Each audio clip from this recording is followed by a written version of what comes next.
ముందుగా సమస్త గురుమండలికి నా హృదయపూర్వక ఆత్మ ప్రణామాలు. అలాగే శ్రీకృష్ణ భగవాను హృదయపూర్వక ఆత్మ ప్రణామాలు, అర్జునుల వారికి హృదయపూర్వక ఆత్మ ప్రణామాలు. అలాగే మనకి చక్కటి ప్లాట్ఫామ్ ఇచ్చి మనం నిరంతరం సజ్జన సాంగత్యంలో ఉండేలాగా, మనం నిరంతరము ఎరుకలో ఉండేలాగా మరి ప్రోత్సహిస్తూ ఎప్పుడు మనల్ని వెన్నంటే నడిపిస్తూ ఉన్నటువంటి వంశీకరణ్ సార్కి ఇంత చక్కటి ప్లాట్ఫామ్ ని ఇచ్చినందుకు సద్గురు ప్లాట్ఫామ్ కి హృదయపూర్వక ఆత్మ ప్రణామాలు. అలాగే భగవద్గీతకి హృదయపూర్వక ఆత్మ ప్రణామాలు. అలాగే వ్యాస భగవాన్ల వారికి హృదయపూర్వక ఆత్మ ప్రణామాలు. వింటున్న మీ అందరికీ హృదయపూర్వక ఆత్మ ప్రణామాలు. ఫ్రెండ్స్, ఆ, అర్జునుడు అంటే మనమే అని మనకి వంశీ సార్ చెప్పేంత వరకు తెలియదు. నాకైతే తెలీదు. అంటే అడుగుతూ ఉంటాడు కదా అర్జునుడి యొక్క విషాదం వల్లనే మనకి ఆ జ్ఞానం అంతా కృష్ణ భగవాన్ నుంచి అందించడం జరిగింది. శ్రీకృష్ణ భగవానుల వారు ఎవరు అంటే మనలోని ఆత్మస్వరూపం కదా. ఆ, సరే, మనకి ఇక్కడ మన లోపల నుంచి మనకి ఎప్పుడు కూడా సందేశాలు అందించబడుతూ ఉంటాయి. ఎక్కడి నుంచి వస్తున్నాయి? ఇప్పుడు దీన్ని బట్టి ఆ శ్రీకృష్ణ భగవాన్ నుంచే సాక్షాత్తు ఆ పరంధాము నుంచే వస్తున్నాయి మనకు అన్ని ఇన్ఫర్మేషన్స్ అంతా కూడా. తీసుకుంటున్నవారు ఎవరు అంటే అర్జునులు, అంటే మనము, ఈ జీవుడు మన అంతరాత్మ నుంచి మన జీవాత్మ జ్ఞానాన్ని తీసుకుంటూ ఉంది. సో అలాగా మనం తీసుకుంటున్న జ్ఞానాన్ని ఎందుకు కృష్ణుడు అర్జునుడికి జ్ఞానాన్ని అందించాడు? నువ్వు ఈ శరీరం మేరకే కాదురా నాయనా, నువ్వు మొత్తం అంతా కూడా ఆ స్వరూపానికి నువ్వేరా, నీలో ఉండి నడిపించేది నేనేరా, నువ్వు కేవలం నిమిత్త మాత్రుడివి, నేను చేయిస్తున్నాను, నువ్వు చేస్తూ ఉన్నావు అంతేను, అది తెలుసుకో, ఎందుకు నీకు ఇంత విషాదము అని చెప్పి యుద్ధము చేయమని ప్రోత్సహిస్తాడు, ఆ జ్ఞానాన్ని అందిస్తాడు కదా.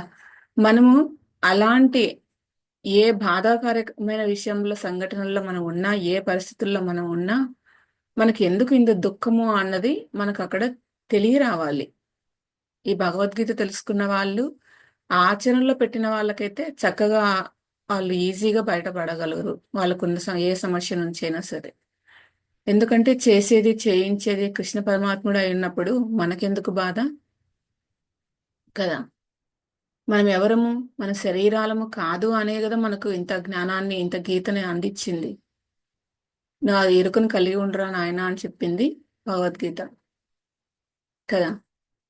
మనము మనకి శరీరము ఒక ఉపాధి, మనము ఉపయోగించుకోవడానికి మనకి ఈ పరికరాలన్నింటినీ ఇచ్చి పంపించారు.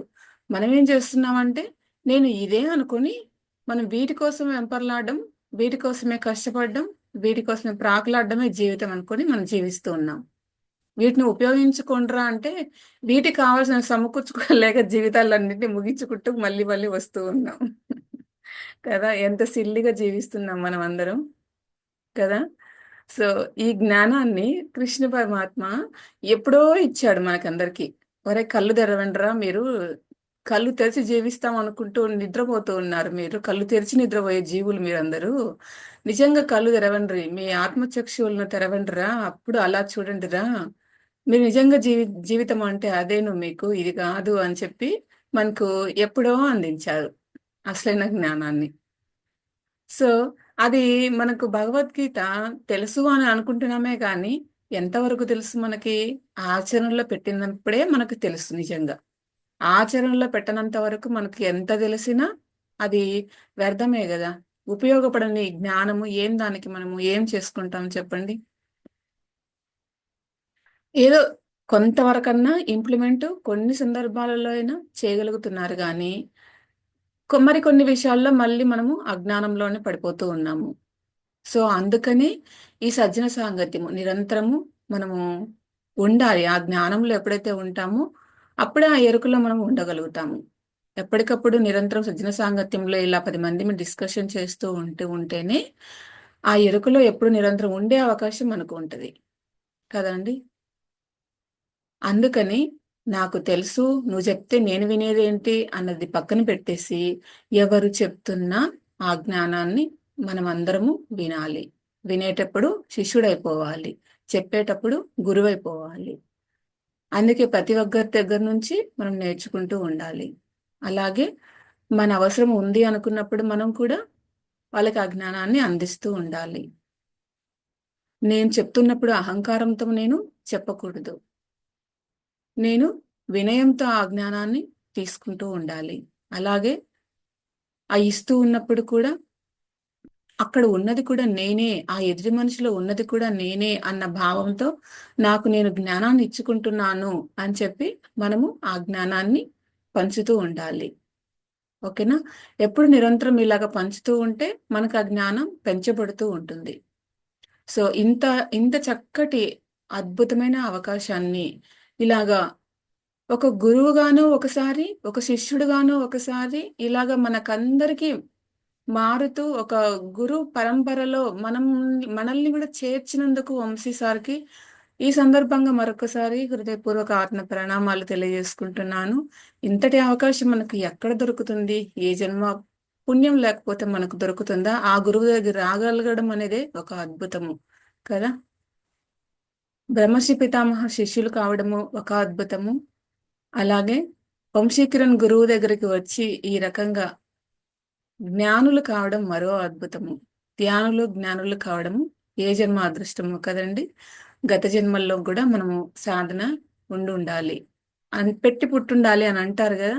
ఇక్కడి వరకు రాగలిగాము అంటే, మనము ఆ జన్మలో ఎంతో సాధన ఉంటుంది. ఈ జన్మలో ఆ ఎరుకతో, ఆ కాన్షియస్‌తో మనము ఇక్కడి వరకు రాగలిగాము. సో, ఇక్కడి నుంచి గూడా అద్భుతంగా ఎదగాలి అంటే, అది పూర్తిగా మన మీదే డిపెండ్ అయి ఉంది అన్నది గూడా మనం తెలుసుకోవాలిక్కడ. ఎవ్వరు గూడా వెన్ను తట్టి కాస్తంత ప్రోత్సహిస్తారు అంతే. ఆ తర్వాత నడవాల్సింది నువ్వే. ఇంకా ఎల్లకాలము ఎవరు వెన్ను తట్టి నడిపించరు. నువ్వు సజ్జన సాంగత్యంలో పాల్గొనాలి. నువ్వు ఆ జ్ఞానాన్ని ఎప్పుడు తీసుకుంటూ ఉండాలి. అలాగే నీకెంత వరకు అర్థమైంది అన్నది నువ్వు ఎప్పుడు తిరిగి డిస్కషన్‌లో మాట్లాడుతూ ఉండాలి. ఇలాగా ఎప్పుడు నిరంతరము మనం ధ్యానం చేస్తూ, సజ్జన సాంగత్యంలో ఉంటూ, స్వాధ్యాయంలో ఉంటూ, ఎప్పుడు కూడా శ్రవణం, మననం, నిధిధ్యాసన, ఆత్మ సాక్షాత్కారం ఇందులో ఉండాలి. Okay friends.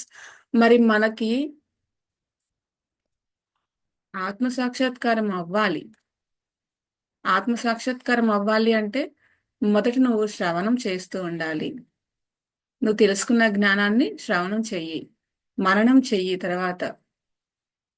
నేను తెలుసుకున్న జ్ఞానం ఎంతవరకు కరెక్టు, అన్నీ నాకు తెలుసు అనుకున్నానా? మరి అది ఎంతవరకు తెలుసు నాకు కరెక్ట్‌గా? నువ్వు మననం చెయ్యి. దాని మీద డిస్కషన్ పెట్టు. నీ లోపల నువ్వు ఎప్పుడు దాన్ని గుర్తుపెట్టుకుంటూ ఉండు ఆ జ్ఞానాన్ని.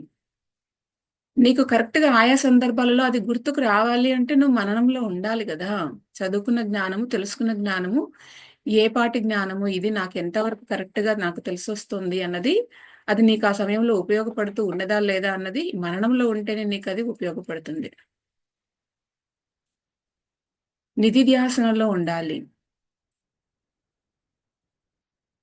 అంటే నీ లోపల నుంచే బోలెడంత జ్ఞానాన్ని నువ్వు తీసుకుంటూ, లోపల అంతరంలో నిధి అంటే ఆ జ్ఞానానికి సంబంధించింది ఎప్పుడో ఎంతో అంతా అక్కడి నుంచి రావాలి మనకెప్పుడు కూడా. సో, నువ్వు ఎప్పుడు అక్కడి నుంచి తీసుకోగలవు? ఎప్పుడు తీసుకోగలవు అంటే, నీ ఇంద్రియ శక్తులనన్నిటిని నువ్వు నీ లోపల కంట్రోల్ చేయగలిగితే, వాటినన్నిటిని నీ ఆధీనంలోకి తీసుకోగలిగితే, నీ లోపలే అంతరంగా దాగి ఉంది ఆ నిధి అంతా కూడా. అప్పుడు దాన్ని నువ్వు బయటకు తీసుకురాగలవు. నిధి ధ్యాసనలో నువ్వు నిరంతరము అదే ధ్యాసనలో ఉండగలిగితే, అప్పుడు బాహ్యమైన వర్క్ అంతా ఈ ఇంద్రియాలతో చేసే వర్క్ అంతా పక్కకు పెట్టి, అంటే వాటిని నువ్వు అధిగమించగలిగి, నువ్వు యజమాని వాటికి నువ్వు అయ్యుండి, అవి నిన్ను నడిపీయడం కాదు. నువ్వు వాటిని నడిపించగలిగి, ఆ ఇంద్రియ శక్తులని, నువ్వెప్పుడు గూడా నిరంతరము ఆ శ్రవణ మననాలలో ఉండగలిగితే, ఆ ధ్యానంలో, జ్ఞానంలో నిరంతరం ఉండగలిగితే, నీ నుంచే నీ లోపలనే అంతరంలో దాగి ఉన్న ఆ శక్తినంతా కూడా నువ్వు, ఆ జ్ఞానానంతా కూడా నువ్వు తీసుకోగలవు. ఇలా నువ్వు ముందుకు వస్తూ ఆ తీసుకున్న జ్ఞానాన్ని ఎప్పుడైతే నువ్వు చెప్తూ, ఆచరిస్తూ ఎప్పుడైతే ఉంటావో, అప్పుడే నువ్వు అది నువ్వైపోతావు. ఆత్మ సాక్షాత్కారము అంటే, నాకేదో కనపడింది, ధ్యానంలో తెల్లగా కూర్చుంటే ఒక ఆకారం కనపడింది. నాకు ఆత్మ సాక్షాత్కరించింది. అది కాదు. దానివల్ల ఏం వస్తుంది మీకు? సంబరపడిపోవాల్సిన అవసరం లేదు. జస్ట్ అది మీకు ఒక తొలి మెట్టు. ఆత్మ గురించి తెలుసుకోవడానికి, ఆత్మ జ్ఞానాన్ని తెలుసుకోవటానికి అది ఒక మీకు తొలి మెట్టు అంతే. అక్కడి నుంచి స్టార్ట్ ఉంది. అక్కడి వరకు మనం ఎన్ని రోజుల సాధన ఏం చేశాము అంటే, ఇన్ని రోజులు అది సాక్షాత్కారం చేసుకోవడానికి జస్ట్ ప్రాక్టీస్ చేశాం అంతే. మేము ఇన్ని సంవత్సరాల తపస్సులో ఉన్నాము, మేము తపస్సులమ్ము మేము అని చెప్పుకోవాల్సిన అవసరం లేదు. మీరు ఇంత కష్టపడింది ఎందుకంటే ఆత్మ సాక్షాత్కారం తెలుసుకోవటానికి, అది అనుభవంలోకి రావడానికి. సరే, ఒక్కసారి సాక్షాత్కారం అయ్యింది. ఆ తర్వాత నిరంతరము అదే సాక్షాత్కారంని నీవు అనుభవాన్ని కలిగి ఉండాలి. అంటే నువ్వు అప్పుడు నుంచి మళ్ళీ శ్రవణ మనన నిధిధ్యాసనలో నువ్వు ఉండాలి. నువ్వు ఆత్మ గురించి తెలుసుకున్నావే గాని నువ్వు ఆత్మవి అవ్వలేదు అక్కడ. ఆత్మవి అవ్వాలి. అప్పుడే ఈ సృష్టి అంతా కూడా ఇలాగ ఏర్పడింది, విభూతులన్నీ ఏంటివి, ఇవంతా కూడా ఏంటిది అన్నది, ఎక్కడి నుంచి ఇవన్నీ వచ్చాయి అన్నది, ఇదంతా కూడా సాక్షాత్తు ఆ శ్రీకృష్ణ భగవానుడి యొక్క విభూది ఇదంతా. శ్రీకృష్ణుడు అంటే ఎవరో మనము ఇందాకే చెప్పుకున్నాము. సో శ్రీకృష్ణ భగవాను నుంచి ఇంత విభూది, ఇన్ని రకాలుగా మనకి ఇవన్నీ ఏర్పడ్డాయా, ఈ సృష్టి అంతా ఏర్పడిందా? మీరు ఒక్కసారి ఊహించుకోండి. కృష్ణుడు అంటే ఎవరో చెప్పాను నేను ఇందాకనే ఫస్ట్ లోనే. సో ఇది ఎక్కడి నుంచి ఏర్పడింది ఈ విభూది, ఈ ప్రపంచం అంతా అన్నది మనకు తెలుస్తుంది. అందులో మన పాత్ర ఏంటిది, నేను ఏమనుకుంటున్నాను, కానీ నేను ఎవరిని అన్నది, ఇవన్నీ కూడా మీరు ఒక్కసారి ఆ ప్లేస్ లో ఉండి గమనిస్తే, ఆ గమనించిన వాడికే అర్థమవుతుంది. అది విన్నంత మాత్రాన, అర్థమైనంత మాత్రాన కూడా అది అప్పడం అందమే అవుతుంది. కానీ అనుభవంలోకి తీసుకోండి. ఇంతటి జ్ఞానాన్ని మనకు శ్రీకృష్ణ పరమాత్ముడు ఎప్పుడో ఇచ్చాడు. కానీ పట్టుకోవడం మనదే లేటు. ఆ పట్టుకున్న దాంట్లో నిరంతరం ఉండగలగడం అనేది రావాలి కదా మనకి. ఏదో టైం పాస్ కోసం వస్తాము, నాకు పని లేనప్పుడే వస్తాను అని అనుకుంటే మనకు ఈ ఆత్మజ్ఞానం పట్టుకోవడానికి మనకు అర్హత లేదు. దానికోసమే నిరంతరం వస్తాను, ఈ సజ్జన సాంగత్యంలో పాల్గొంటాను, ఈ జ్ఞానాన్ని అనుభవంలోకి తీసుకోవాలన్న తపన ఆరాటంతో నేను ఉంటాను అన్న ఇదిలో నేను రోజు వస్తే ఉంటేనే, ఇక్కడ రోజు తెలుసుకుంటూ ఆచరణలో పెట్టుకుంటూ ఉంటేనే నేను నిజంగా అక్కడి వరకు చేరుకోగలుగుతాను. ఎంతో నేను పూర్తిగా నేను నిరంతరం ఆత్మస్వరూపంగా ఉండగలగాలి. అంతే. నా నా కాన్సెప్ట్ అంతే. నేను అలా అయిపోవాలి అంతే. నేను ఆత్మస్వరూపం అయిపోవాలి అంతే. అదొక్కటే ఉండాలి మైండ్ లో. అప్పుడే తెలుస్తుంది ఈ సృష్టి అంతా ఏంటిది, మనం ఏం చేయాలి, ఎందుకు వచ్చాము అన్నది. లేకపోతే వస్తూ వెళ్తూ వస్తూ వెళ్తూ ఇలాగే జనన మరణ చక్రంలో ఇలాగే పడిపోతూనే ఉంటాం. మరి మనకి ఒక్కసారిగా ఇలా చెప్తే అంత సరిపోయేది కదా. ఇలా కాకుండా మనకు భగవద్గీత 18 అధ్యాయాలను ఇచ్చారు. 18 అధ్యాయాలు ఒక్కోదానికి ఒక్కొక్కటి ప్రతీక. అందరూ ఇదే దారిలో రావాలనేం రూల్ లేదు కదా. నేను ఈ దారిలో ఎందుకు వస్తా, నేను ఆ పక్క దారిలోంచి వస్తా అని అంటాడు ఇంకొకడు. అలాంటి వాడికి కూడా సరే నాయనా నువ్వు అలా కూడా రా, నీకు అలాగొచ్చినా నీకు ఈ జ్ఞానం దగ్గరికి నువ్వు చేరుకోగలవు. నువ్వు ఏ రూట్ లో ఉన్నా, నువ్వు కరీంనగర్ లో ఉండాల్సిన అవసరం లేదు. నువ్వు హైదరాబాద్ లో ఉన్నా, నువ్వు ఏ రాజమండ్రిలో ఉన్నా, ఏ రాయచోటిలో ఉన్నా, నువ్వు ఎక్కడి నుంచైనా బయలుదేరి నాయనా నువ్వు వస్తావు ఇక్కడికి అని చెప్పి మనకు అనేక రకాలుగా ఆ జ్ఞానాన్ని బోధించాడు. నువ్వు భక్తి మార్గంలో ఉండి వస్తావా, రా. నువ్వు జ్ఞాన మార్గంలో ఉండి వస్తావా, రా అని చెప్పి మనకి ఆ జ్ఞానాన్ని ఇలా పలు పలు రకాలుగా, ఆ పలు పలు అన్నీ కూడా మనకు ఉపయోగపడేవి. ఎందుకంటే ప్రాపంచిక జీవితంలో ఉన్నాం కదా మనము. సో పూర్తిగా ఆత్మజ్ఞాన అనుభవం వచ్చిన వాడికైతే ఇవంతా అవసరం లేదు. డైరెక్ట్ గా వెళ్ళిపోతాడు వాడు.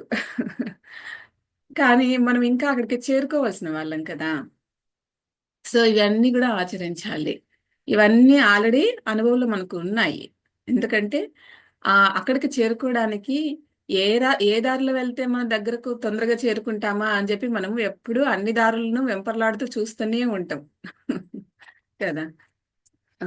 సో, అయితే ఇప్పుడు ఈ 18 అధ్యాయాలు ఎందుకు వచ్చాయి? ఈ 18 అధ్యాయాలు ఈ పేర్లు ఎందుకు పెట్టారు? ఈ అధ్యాయాలకి ఈ పేర్లు ఎందుకు పెట్టారు? దానికి కారణం ఏంటిది? అన్నది మనము ఒక్కొక్క దాని గురించి ఒక్కొక్క చిన్న ఒక్క సెకండ్‌లో ఒక 2 మినిట్స్‌లో అలాగా చెప్పేసుకుందాము ఒక్కో దాని గురించి. ఎందుకంటే ఒక పూర్తి అవగాహన వస్తేనే ఒక్కో పేరు ఎందుకు పెట్టారు అన్నది ఒక అవగాహన వస్తేనే బ్రీఫ్‌గా దాని నుంచి లోతులోకి వెళ్ళే అవకాశము ఆ తర్వాత నుంచి ఉంటది. అర్థం చేసుకోవడానికి ఈజీగా. సో, అది మనము చెప్పుకుందాం ఫ్రెండ్స్.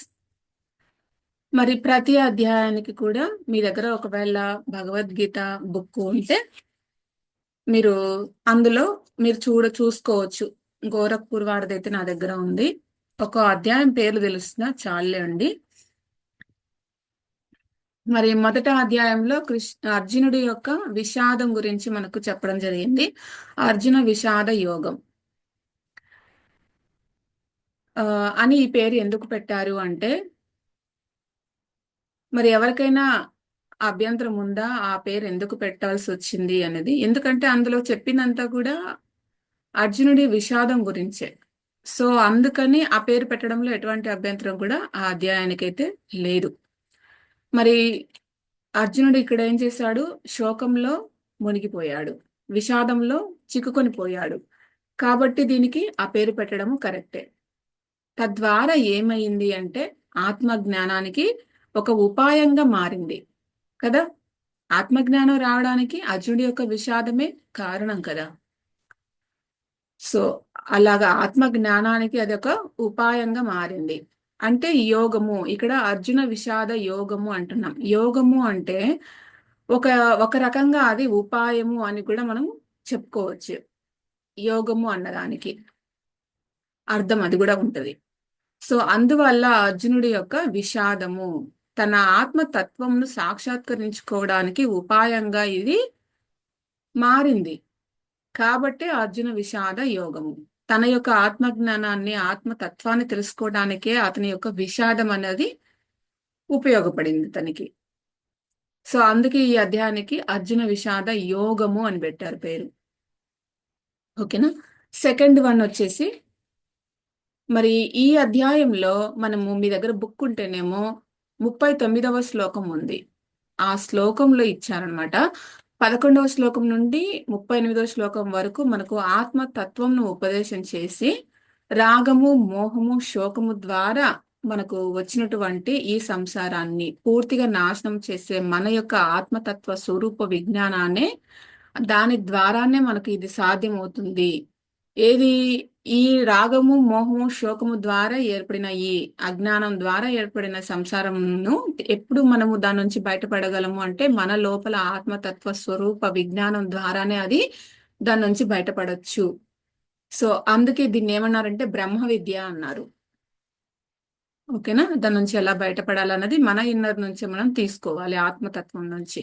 సో ఆత్మ విద్యను మొదటిసారిగా మరి ప్రారంభించి 38వ శ్లోకం వరకు దాన్ని మనకు ఇందులో చెప్పి సమాప్తం చేశారు. ఆ తర్వాత కృష్ణుడు ఏమంటున్నాడంటే, అర్జున ఇప్పటి వరకు ఆత్మజ్ఞానము ఆత్మ విద్య తెలుసుకున్నావు అని చెప్పారు. ఏది? ఆ శ్లోకం వరకు. అందుకే దీనికి సాంఖ్యము అని పేరు పెట్టారు. కృష్ణుడు గాని వ్యాస మహర్షి గాని వీళ్ళు పెట్టలేదు సాంఖ్య యోగము అని ఈ అధ్యాయానికి. మహర్షులు జ్ఞానులు వారు పెట్టారనమాట సాంఖ్యము అని. దీనికి సాంఖ్యం అని పేరు పెడితేనే ఇది ఉచితంగా ఉంటుంది అని చెప్పి వాళ్ళు పెట్టడం జరిగింది. ఎందుకంటే ఇక్కడ సాక్షాత్తు భగవానుడే చెప్పాడు సాంఖ్యము నేను చెప్తున్నాను అని అర్జునుడికి చెప్పాడు. కాబట్టి దీనికి సాంఖ్యయోగము అని పేరు పెడితే సముచితంగా ఉంటది అని చెప్పి వాళ్ళు పెట్టడం జరిగింది. తర్వాత 3వ అధ్యాయం వచ్చేసి కర్మయోగం. కర్మయోగంలో 3వ శ్లోకంలో నివృత్తి మార్గంలో ఉండేటటువంటి జ్ఞానులు అంటే ఆత్మతత్వ యోగం అయినటువంటి సాంఖ్య యోగమందు సాధన చేస్తారు కదా. ఎవరైతే ఎటువంటి కోరికలు లేకుండా ఎటువంటి స్వార్థము అనేది కూడా లేకుండా లోక కళ్యాణం కోసం నిష్కామ కర్మలు ఎవరైతే చేస్తారో వారు కర్మయోగులు. మనము దాని ప్రతిఫలాలు ఆశించకుండా నిష్కామ కర్మలు మనం చేయాలి. కర్మయోగులు అంటే మన పనులు చేసుకుంటూనే ఉండాలి, కరెక్టే. కానీ ఎలాగ కర్మలు చేయాలి, ఎటువంటిది కూడా నువ్వు ఆశించకుండా కర్మలు చేయాలి, అలాంటి వాళ్ళే కర్మయోగులు.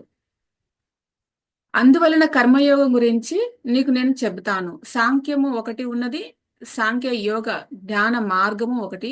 ఇలాగా రెండు మార్గాలుగా మనకిది చెప్పారనమాట. 7వ శ్లోకంలో వచ్చేసి కర్మయోగము చేసిన వారు శ్రేష్ఠులవుతారు అని మనకు ఇక్కడ కర్మయోగాన్ని ప్రస్తావించారు శ్రీకృష్ణ భగవానుల వారు. కర్మయోగం ఆచరించిన వాళ్ళు, నేను కర్మయోగం నుంచి వస్తాను, డైరెక్ట్ గా నాకు జ్ఞానం తెలీదు, నేను కర్మయోగం నుంచి వస్తాను, అప్పుడు కర్మయోగము చేసిన వారు కూడా శ్రేష్ఠులు అవుతారు. కర్మయోగాన్ని గురించి కూడా మనకి ఇక్కడ తెలియచేయడం జరిగింది. ఎప్పుడు నిష్కామ కర్మలు చేయి నాయన నువ్వు అని చెప్పి ఇక్కడ చెప్పడం జరుగుతుంది. జ్ఞానము కంటే తుల్యమైనది ఈ సృష్టిలో నీకు ఇంకొకటి అసలు ఏమీ లేదు. ఇక్కడ కర్మయోగం అని చెప్పడం జరిగింది కాబట్టి ఇది కర్మయోగం ఫ్రెండ్స్. అంటే జ్ఞానం కంటే తుల్యమైనది ఈ సృష్టిలో ఏమీ లేదు. అందుకని దీనికి జ్ఞానకర్మ సన్యాస యోగము అని 4వ అధ్యాయానికి చెప్పడం జరిగింది. అంటే జ్ఞానములోనే సకల తపస్సులు, సర్వ కర్మలు, సకల యజ్ఞాలు, సకల యాగాలు అన్ని కూడా జ్ఞానంలోనే కలిసిపోతాయి. ఇవన్నీ కూడా నదులన్నీ ఎక్కడ కలుస్తాయి చివరికి? అన్ని సముద్రంలోనే కలిసిపోతాయి కదా. అలాగనే ఇవన్నీ కూడా జ్ఞానంలోనే కలిసిపోతాయి. అందువల్ల ఎప్పుడు కూడా మనము జ్ఞానము జ్ఞానము అనే పదే పదే మనం అదే చెప్పారు. ఈ అధ్యాయం అంతా కూడా అదే చెప్పారు, జ్ఞానం గురించి మొత్తం. అందుకే దీనికి జ్ఞాన యోగం, జ్ఞాన కర్మ సన్యాస యోగం అని చెప్పడం జరిగింది. 5వది కర్మ సన్యాస యోగం. దీనిలో కర్మ సన్యాసం గురించి ఇక్కడ అర్జునుడు ప్రశ్నిస్తాడనమాట. కర్మ సన్యాసం గొప్పదా, కర్మ యోగం గొప్పదా అంటే భగవానుడు ఏమన్నారంటే కర్మ సన్యాసము కర్మయోగము రెండు కూడాను మరి మంచి మార్గాలే. కేవలము కర్మలు విడిచిపెట్టకుండా వాటి యొక్క ఫలితాలను ఈశ్వర భావన చేసి నువ్వు నిష్కల్మంగా చేయడం గురించి ఇక్కడ చెబుతూ, ఆ విధంగా నువ్వు కర్మ సన్యాస యోగము ద్వారా నువ్వు చేయాలి. ఎలాగా? నిష్కర్మ కర్మ నువ్వు ఆచరించాలి. సో ఆ విధంగా మనకు చెప్పడానికి కర్మ సన్యాస యోగము అని పేరు పెట్టడం జరిగింది. అంటే త్యజించమని, ఫలితాలను నువ్వు ఆశించకు నాయనా, వాటిని వదిలిపెట్టు అని చెప్పడం జరిగింది అనమాట ఇక్కడ. నెక్స్ట్ 6వది వచ్చేసి ఆత్మ సంయమ యోగం. ఆత్మ అంటే ఇక్కడ మనస్సు, ఆత్మ అంటే మనస్సు. సంయమనము అంటే నియంత్రణ. అంటే మనము మనస్సును నిగ్రహం చేసుకోవటం అనేది ఇక్కడ మనకు చెప్పడం జరుగుతుంది. మనో నిగ్రహం కోసం చేసే తపస్సే మనము ధ్యానము చేస్తున్నాము. మరి ధ్యాన యోగము చేసేవారు ఎలా ఉండాలి అంటే మితమైన ఆహారం తీసుకోవాలి. అలాగే అతిగా అనేది కూడా అది కూడా ఇష్టమైనది అతిగా కూడా మనం తీసుకోకూడదు. తర్వాత మంచి ఆసనమును ఎంచుకోవాలి. అలాగే ఇంద్రియ నిగ్రహం అనేది ఉండాలి, మనో నిగ్రహం అనేది ఉండాలి. ఆ తర్వాత ఆసనంలో మనం ఉంటూ కూడా పరిగెడుతూ ఇలాగా మనస్సు వెంబడి, ఆలోచనల వెంబడి పరిగెడుకుతూ ఉండకుండా ఆ మనస్సును కాస్త వెనక్కి మళ్లించగలగాలి. తర్వాత ఈ విధంగా ఆత్మ యందే ఎప్పుడు కూడా మనము చింతన చేయడము అంటే నేను ఇందాక మనం చెప్పుకున్నాం కదా, ఎప్పుడు కూడా తెలుసుకున్న జ్ఞానం పట్ల ఇది ఎంతవరకు కరెక్ట్, ఎలాగా, ఏంటి అన్నది ఆ చింతన అనేది మనం ఎప్పుడు నిరంతరం చేస్తూ ఉంటేనే సజ్జన సాంగత్యంలో అలాగా మనకు ఇవన్నీ కూడా అష్టాంగ యోగంకు సంబంధించి ఇవన్నీ కూడా ధ్యానము వీటన్నిటిని గురించి మనకు చెప్పడం జరిగింది. కాబట్టి ఈ అధ్యాయంలో దీనికి ధ్యాన యోగము లేదా ఆత్మ సంయమ యోగము అని పేరు పెట్టడం జరిగింది. అలాగనే నెక్స్ట్ జ్ఞాన విజ్ఞాన యోగం. అంటే జ్ఞానము అంటే పరోక్ష జ్ఞానము. అంటే ఎక్కడో బద్రీనాథులో మనకు బ్రహ్మకమలములు ఉంటాయంట అని చెప్పిన జ్ఞానము ఏమవుతుంది? మనకి పరోక్ష జ్ఞానం అవుతుంది. అలాగా ఎవరి ద్వారానో తెలుసుకుంటాం కదా. ఉన్నాయంట అని చెప్పి మన మిత్రులు ఎవరో ఒకరు చెప్తారు మనకి. అప్పటిది పరోక్ష జ్ఞానం అవుతుంది. కానీ నువ్వే స్వయంగా అక్కడికి వెళ్ళి ఆ ఆ పువ్వులని, ఆ బ్రహ్మ కమలాలని నువ్వు దర్శించగలగాలి. దర్శించినప్పుడు నీకు ఒక అనుభవం, ఆ ఫీలింగ్ నీకు వస్తుంది. అప్పుడు నీకు ఏమవుతుంది? అది విజ్ఞానము అవుతుంది. జ్ఞానము విజ్ఞానం అవుతుంది. సో అంటే అర్జున, నీకు నేను ఈ శాస్త్రంలో ఉండేవి ఏవో చెప్పడం లేదు. ఈ శాస్త్రంలో చెప్పింది అలాగే వాటితో పాటు యుక్తితత్వబద్ధంగా నా యొక్క అనుభూతితో నేను నీకు దర్శించి ఆ తత్వాన్ని నీకు బోధ చేస్తున్నాను, చెప్తున్నాను అని ఇక్కడ ఆ యొక్క విజ్ఞానాన్ని అందించడం జరిగింది. అంటే జ్ఞానము విజ్ఞానము సంహిత ఇక్కడ మనకు చెప్పడం జరుగుతూ ఉంది. ఎవరు? కృష్ణ భగవానుడు. అంటే ఈ రెండు కూడా తెలుసుకుంటే ఆ తర్వాత నీకు ఇంకా తెలుసుకోవాల్సింది ఏమీ లేదు, ఏమి మిగలదు. ఇంకా ఆ తర్వాత నీవు సంసార బంధనము నుండి నువ్వు అప్పుడు ఈ తెలుసుకున్నావు అంటే గనక నువ్వు విముక్తుడివి అయిపోతావు. అందువల్ల ఈ అధ్యాయాన్ని ఏమని చెప్పారు అంటే జ్ఞాన విజ్ఞాన యోగము అని చెప్పడం జరిగింది. ఆ తర్వాత అక్షర పరబ్రహ్మ యోగము. అక్షర పరబ్రహ్మ యోగము, ఇక్కడ అక్షరము అంటే ఏమిటి, బ్రహ్మ అంటే ఏమిటి, ఆధ్యాత్మ అంటే ఏమిటి, ఇలాగా ప్రశ్నించేటప్పుడు అక్కడ ఆన్సర్ చెప్పడానికి శ్రీకృష్ణ పరమాత్మకి ఒక పరబ్రహ్మం గురించి చెప్పడం అనేది ఇక్కడ మొదలు పెట్టడం జరిగింది. 3వ శ్లోకంలో ఈ అధ్యాయంలో మనకు అక్షరము బ్రహ్మ అని చెప్పి మనకు ఆ శ్లోకం అనేది స్టార్ట్ అవుతుందన్నమాట. ఆ బ్రహ్మ పరమం అనేది ఒకటి స్టార్ట్ అవుతుంది శ్లోకము. సో అందుకని దీనికి అక్షర పరబ్రహ్మ యోగము అని పేరు పెట్టడం జరిగిందనమాట ఆ అధ్యాయానికి. ఆ తర్వాత రాజవిద్య రాజగుహ్య యోగంలో కూడా శ్రీకృష్ణ భగవానుడు నేను చెప్పే జ్ఞానము నీకు ఎక్కడో నీకు దొరకదు, ఇది ఏ మార్కెట్లోనూ నీకు దొరకదు నాయన, నువ్వు ఎంత ధనము వెచ్చించినా ఇది నీకు దొరకదు నాయన. ఎందుకు అంటే ఇది బ్రహ్మ విద్య, నేను చెప్పేది నీకు ఇది రాజ విద్య. విద్యలన్నిటినీ కలిపితే అందులో రాజు వంటిది ఈ జ్ఞానము, ఈ విద్య. సో గుహ్య యోగము అని అంటే అత్యంత రహస్యమైనటువంటి ఆత్మ విద్య ఇది. అంటే దాని గురించి, దాని యొక్క గొప్పతనం గురించి నువ్వు ఇక్కడ మార్చి చెప్పడం జరిగింది అని చెప్పి చెప్పడం జరుగుతుంది. అందుకే ఈ అధ్యాయానికి రాజ విద్య గుహ్య యోగము, రాజగుహ్య యోగము అని పేరు పెట్టడం జరిగింది. నెక్స్ట్ విభూది యోగము. అప్పుడప్పుడు రోజు మనము విశ్వరూప ధ్యానం అనేది చేస్తూ ఉండాలి. అంటే విశ్వరూప ధ్యానము అంటే పరమాత్మ యొక్క వ్యక్తమైనటువంటి సకల సృష్టి, ఈ సకల సృష్టి మనము పరమాత్మ నుంచి వ్యక్తమైంది అన్నది మనం ముందుగానే దాని గురించి తెలుసుకున్నాం కదా. సో ఈ సృష్టి అంతా కూడా పరమాత్మ నుంచి ఎలా అయితే వ్యక్తమయ్యిందో ఆ గొప్పతనాన్ని తెలియజేసే యోగంగా మనకు ఈ అధ్యాయం నడుస్తుంది విభూది యోగంలో. అంటే మొత్తము పరమాత్మ యొక్క విభూదులు అని చెప్పి చెప్తూ ఇక్కడ ఎప్పుడు అర్జునుడు అడిగేటప్పుడు మనకు కృష్ణ భగవానుడు చెప్తూ ఉన్నాడు, ఈ విభూదులకి అంతు అనేది లేదు, విభూదులు అనేకం ఉన్నాయి. అలా వాటి గురించి చెబుతూ చెబుతూ చెబుతూ లాస్ట్కి ఏమన్నారు అంటే సరే నీకోసం నేను కొన్ని చెప్తాను. నదుల్లో గంగా నదిని, స్థావరాల్లో హిమాలయాలను, పక్షులలో గరుత్మంతుడును, మృగాలలో సింహమును, ఇలాగా ఋషులు మునులు ఇలాగా అన్ని కూడా చెబుతారన్నమాట. అంటే ఇది మొత్తము కూడా నా యొక్క విభూది అని చెప్పి చెప్పడం అన్నమాట. కాబట్టి దీనికి విభూది యోగము అని పేరు పెట్టడం జరిగింది. నెక్స్ట్ 11వ అధ్యాయం వచ్చేసి విశ్వరూప సందర్శన యోగము. నీవు ఏదైతే నా యొక్క అసలైన విశ్వరూపాన్ని నువ్వు దర్శించాలి అనుకుంటున్నావో అది ఎక్కడ దర్శించగలవు? నా దేహము నుండి నువ్వు దర్శించు ఆ విశ్వరూపాన్ని అంతా కూడా. మొత్తం పంచభూతాలు, నక్షత్రాలు, గ్రహాలు, సూర్య చంద్రాదులతో పాటు యావత్ సృష్టిని అంతా కూడా నువ్వు నా స్థానం నుండే, అంటే నా యొక్క ఈ శరీర ఒకే స్థానం నుండి నువ్వు దర్శించడమే ఈ విశ్వరూప ధ్యానము లేదంటే సందర్శనము అని అన్నారు. నీవు గతంలో జరిగిపోయినవి కానీ, వర్తమానంలో జరుగుతూ ఉన్నవి కానీ, భవిష్యత్తులో నువ్వు ఊహించుకుంటూ ఉన్నవి కానీ ఇవన్నీ కూడా నా దేహం నందే ఒకేసారి నువ్వు దర్శించవచ్చు సృష్టినంతా కూడా నా యందు నువ్వు దర్శించవచ్చు. అందుకే పరమాత్మ ప్రత్యేకంగా ఈ విశ్వరూప ధ్యానము ఎలా చేయాలి అన్నది ఈ 11వ అధ్యాయంలో మనకు చెప్పడం జరిగింది. ఎలాగా పరోక్షంగా తెలియజేశారనమాట, ఇండైరెక్ట్ గా ఇక్కడ.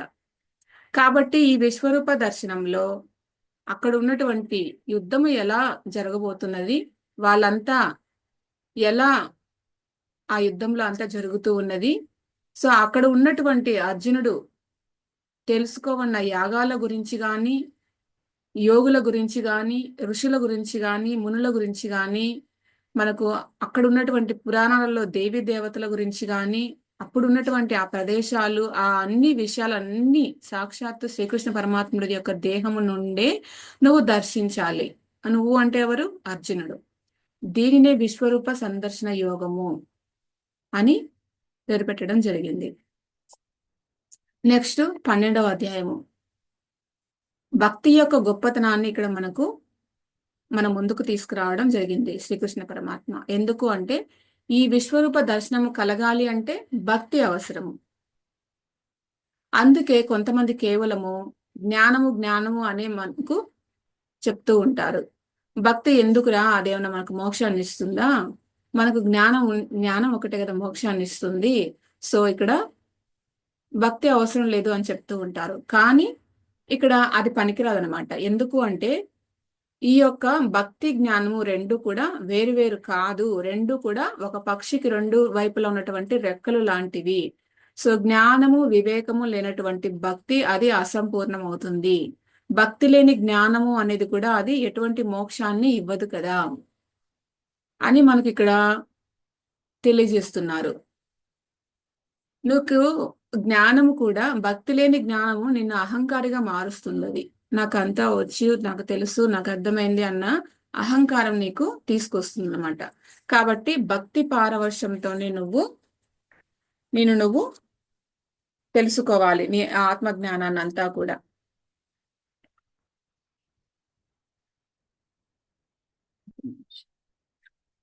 అందుకే దీనికి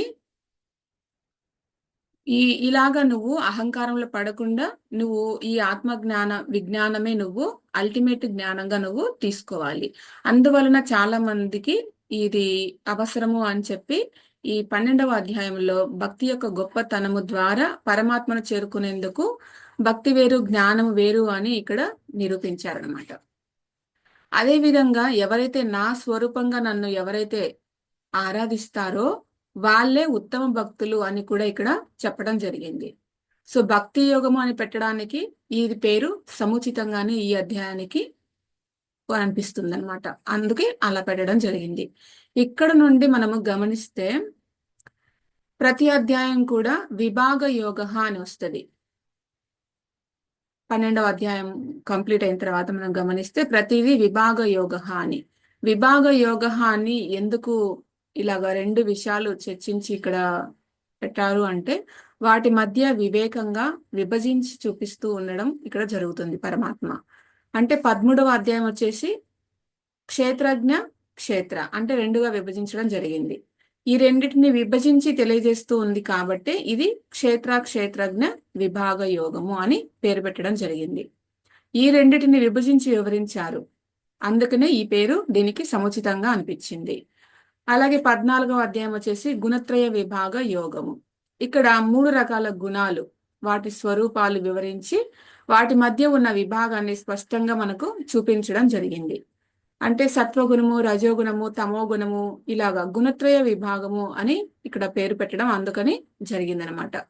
నెక్స్ట్ 15వ అధ్యాయము. ఇక్కడ మీరు గమనించాలి, క్షర పురుష, అక్షర పురుష, పురుషోత్తమ ఇలాగా 3 చెప్పారనమాట ఇందులో.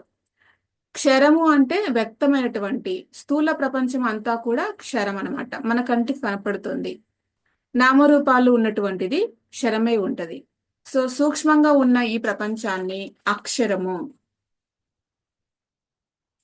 సూక్ష్మంగా ఉన్న ఈ ప్రపంచము అక్షరము.